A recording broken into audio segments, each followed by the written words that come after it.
Healthy sandwich. For breakfast.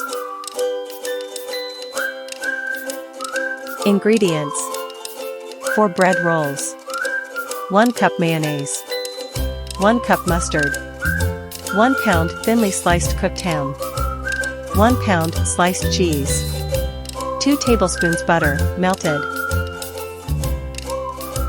Step 1. Split the sandwich rolls in half, and spread mustard and mayonnaise liberally onto the cut sides. Step 2. On each sandwich, place an equal amount of cheese and ham in exactly that order. Place a few pickles onto each one, and put the top of the roll onto the sandwich. Step 3. Press each sandwich in a sandwich press heated to medium-high heat. Cook for 5 to 8 minutes, keeping sandwiches pressed. Slice diagonally and serve hot.